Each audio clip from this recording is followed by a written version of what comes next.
সুন্দর পদাবলী করেছেন আমার আজ মহাজন। শাস্ত্রে বললেন কৃষ্ণ ভজিবার তরে সংসারে আইন, তবে মিছে মায়ায় বদ্ধ হয়ে আজ বৃক্ষ সম হইল। কত সুন্দর কথাটি মা। এই কলি যুগে এই জগতে আমরা কেন এসেছি? বললেন কৃষ্ণ ভজিবার তরে।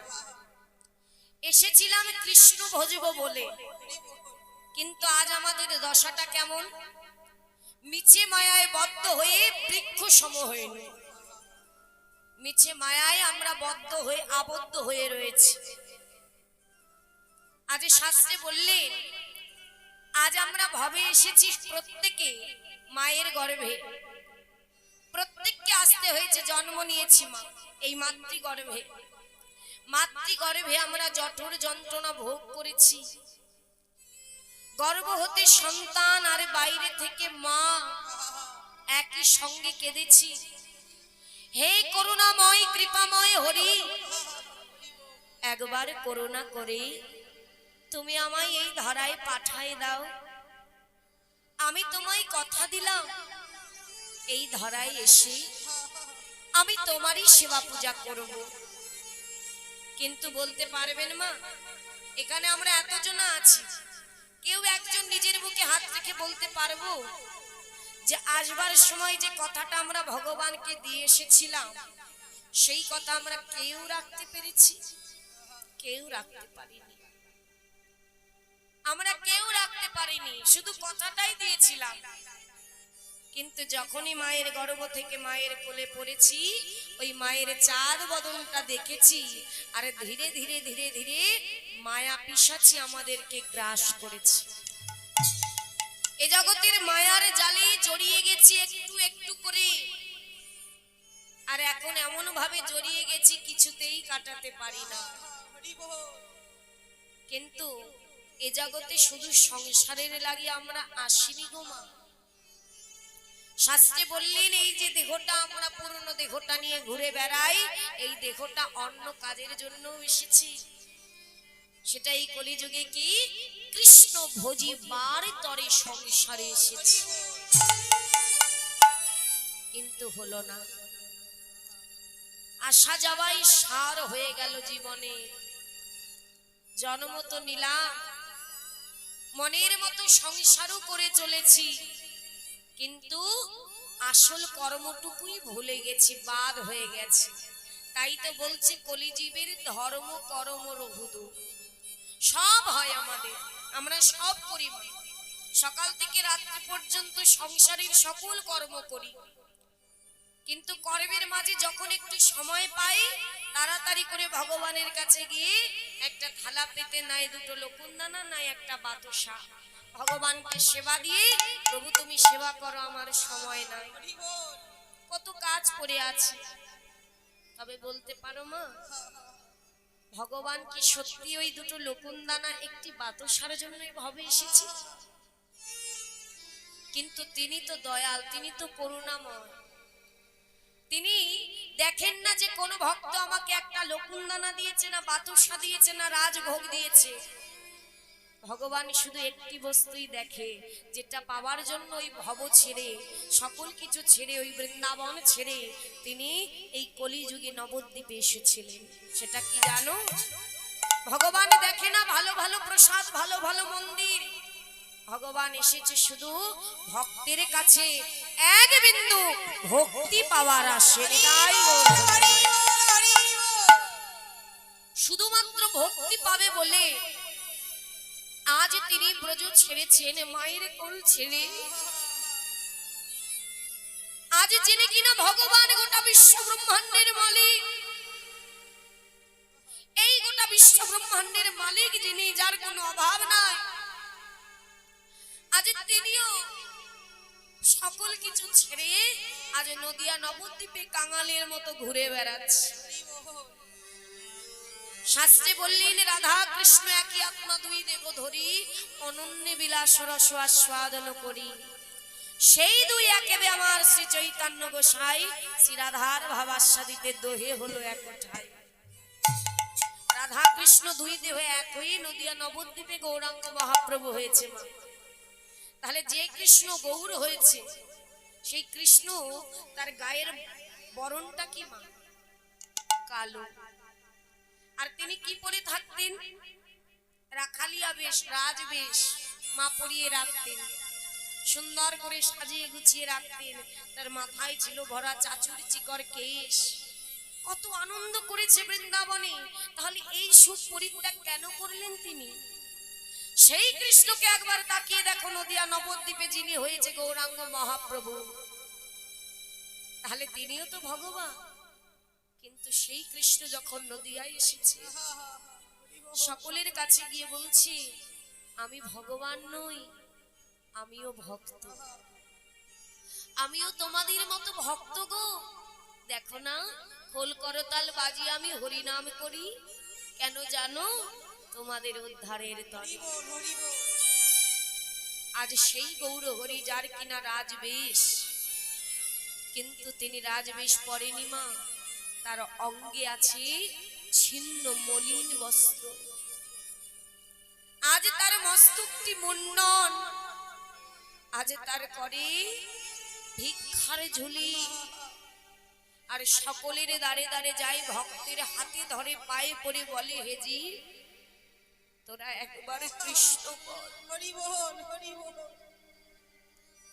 তোরা একবার সুদামাখা নাম কর। ওরে তোরা যদি কৃষ্ণ না বলিস তাহলে তোদের উদ্ধার করব কি করে? ওরে আমি যে পিতা, পিতা হয়ে তোদের দুঃখ, এত দুর্দশা আমি সইতে পারি না। তাই তো তোদের লাগে সব সুখ আমি পরিত্যাগ করেছি। এই নদিয়ায় এসে পথে পথে ঘুরেছি, সকলের দাঁড়িয়ে দাঁড়িয়ে গিয়েছি, শুধু তোরা একবার কৃষ্ণ বলবি বলে। কেন জানিস? শাস্ত্রে বলছে কলিযুগে হরি নামে ছাড়া কলিজীবের গতি নাই, গতি নাই, গতি নাই। হরি নামে ছাড়া কারো গতি নাই। যে যাই করো না কেন, অনেকে বলে এখনো তো বয়সই হয়নি, কি হরি বলবো? বয়স হোক, ঠিক সময় মতো হরি বলবো। তুমি কি জানো যে তুমি ওই বয়স অবধি যেতে পারবে কিনা? তুমি কি বলতে পারো? আজ বলছো বয়স হবে, বৃদ্ধ হব, তবে কৃষ্ণ বলবো, উদ্ধার হওয়া যেদিন দিন হবে সেদিন বলবো না। আজ আর মৃত্যুর কোনো সময় নেই, কোনো বয়স নেই বাবা। কেউ গর্ভের মধ্যেই মারা যাচ্ছে, কেউ 5 বছরে, কেউ 2 মাসে, কেউ 10 বছরে, কেউ আবার 90-100 পার করে দিচ্ছে। সেটা যার যার কর্মগুণে। কিন্তু আমরা কিন্তু আজ এখানে বসে আছি, এই যে আমি আপনাদের সামনে কীর্তন করতে এসেছি, কিন্তু আমি কি জানি যে কালকে আমি বেঁচে থাকবো? কালকে সকালে আমার সঙ্গে কি হবে আমরা জানি না। তাই তো ভগবান শুধু বলেছে হে জীব কৃষ্ণ বল, একবার হরি বল। কারণ ওই ভবের কান্ডারি দাঁড়িয়ে আছে, ওরে যাদের নিয়ে এমন আপন আপন খেলা খেলছিস, কারো মাতা হয়েছি, কারো পিতা হয়েছি, কারো সন্তান হয়েছি, আমার আমার করে জড়িয়ে রেখেছি। এই যে আমার বাড়ি, আমার গাড়ি, আমার টাকা পয়সা, আমার আমার করতে করতে জনমটা কাটিয়ে দিচ্ছি। কে আমার? কখনো নিজেকে প্রশ্ন করেছো? প্রত্যেকদিন ভগবানের কাছে যাও, একবার তাকে জিজ্ঞাসা করো তো, এই মনকে জিজ্ঞাসা করো যে দয়াময়, সারা জীবন ভূতের খাটুনি খেটে এই সংসার গড়ে দিলাম, সারা জীবন ভূতের খাটুনি খেটে 1 তলা থেকে 5 তলা বাড়ি করে দিলাম, কিন্তু দয়াময় এ জগতে নাকি বাড়ি আমার, গাড়ি আমার, সন্তান আমার, পিতা আমার, মাতা আমার, কিন্তু বলতে পারো দয়া আমি কার? একবার প্রশ্ন করবে যে আমি কার, আমি কে, কি আমার পরিচয়, আমি কোথা থেকে এসেছি আর কোথায় যাব? কিছুই কি মনে আছে গো মা? কে আমরা? বলতে পারেন কেন? আমার যে পরিচয় আছে, আমার বাবা মা ভালোবেসে আমাকে নাম দিয়েছে, সেটাই আমার পরিচয় না। সেটা তোমার আমার পরিচয় নয়।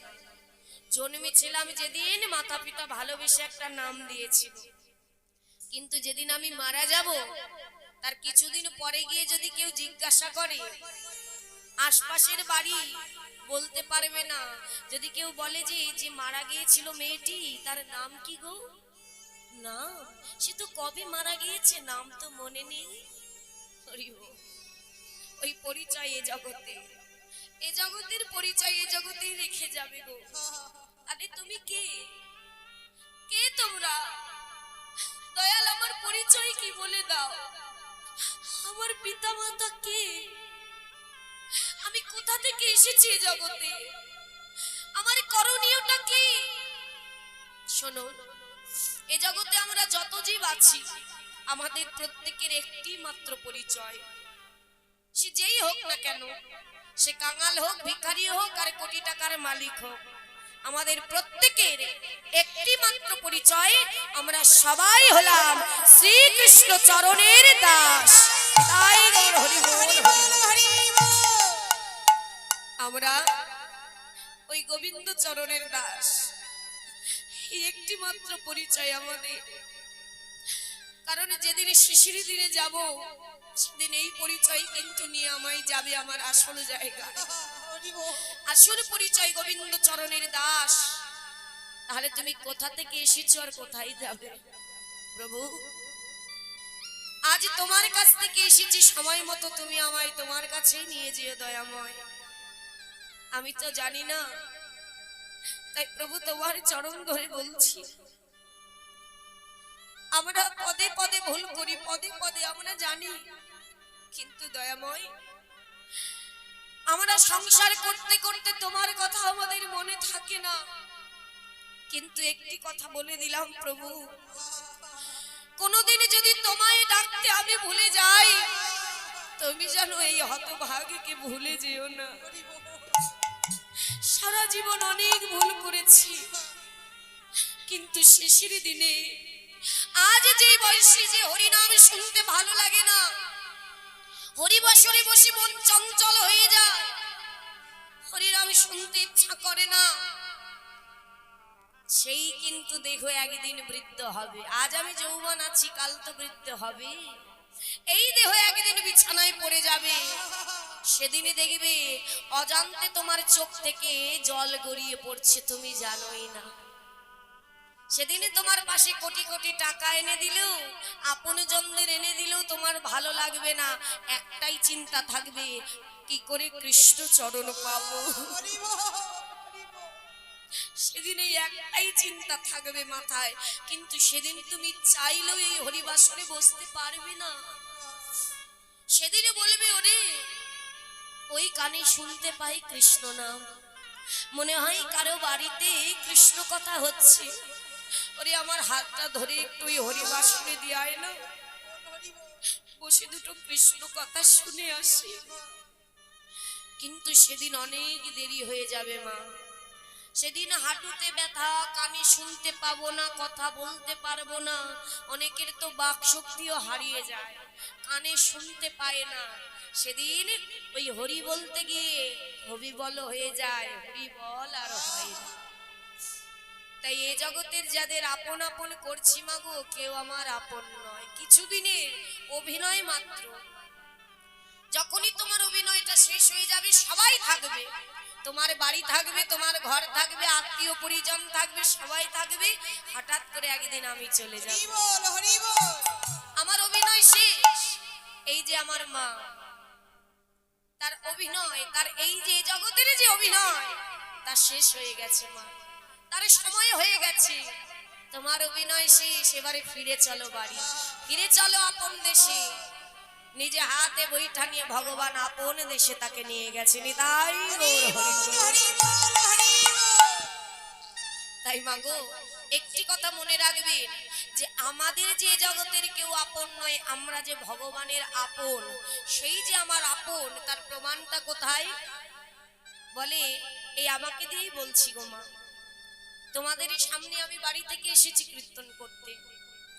মাতা পিতা কত ভালোবেসে যত্ন করে এখানে পাঠিয়েছে আমার, কিন্তু হঠাৎ করে যেতে যেতে যদি আমি রাস্তায় মারা যাই, ভালো করে বলবে, আমি যদি রাস্তায় মারা যাই তখন আমার এই নিথর দেহটা আমার বাড়ি যাবে, প্রাণ থাকবে না, শুধু দেহটা।